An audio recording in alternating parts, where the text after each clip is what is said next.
પર્યુષણ દરમિયાન કરાતી આરાધનાઓ.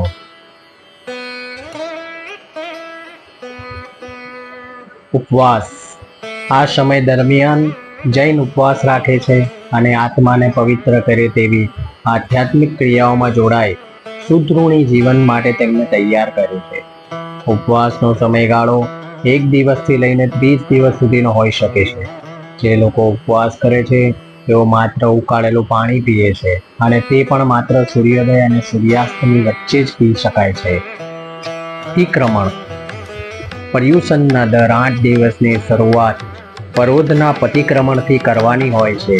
ત્યારબાદ વિશ્વ શાંતિ અને ભાઈચારા માટે પ્રાર્થના કરવામાં આવે છે. પતિક્રમણનો અર્થ થાય છે પાછા ફરવું. આ સામાયિક તરીકે ઓળખાતી એક ધ્યાન વિધિનો પ્રકાર છે, જે દરમિયાન વ્યક્તિએ તેના જીવનના આધ્યાત્મિક પાસા પર વિચાર કરવાનો રહે છે. શ્વેતાંબર અને દિગંબર બંને ફિરકાના લોકો સામાયિક નિયમિત રીતે કરતા હોય છે.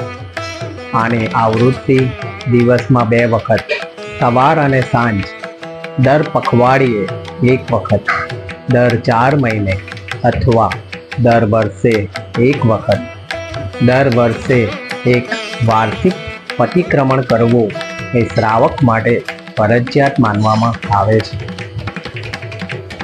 વાર્ષિક પ્રતિક્રમણને સંવત્સરી પતિક્રમણ પણ કહેવામાં આવે છે.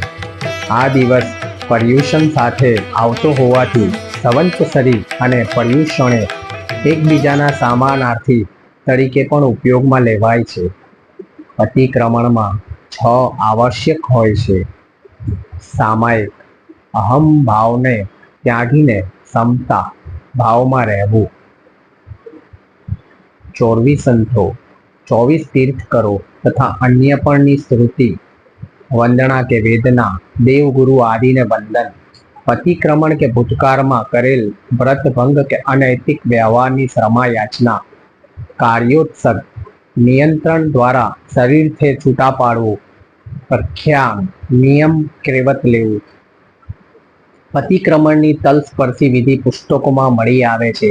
ઝીણવટ પેઠે પતિક્રમણ કરતા 3 કલાક જેટલો સમય લાગી શકે છે, જો કે આવશ્યક ક્રિયાઓને અલ્પ સમયમાં પૂરી કરી શકાય છે.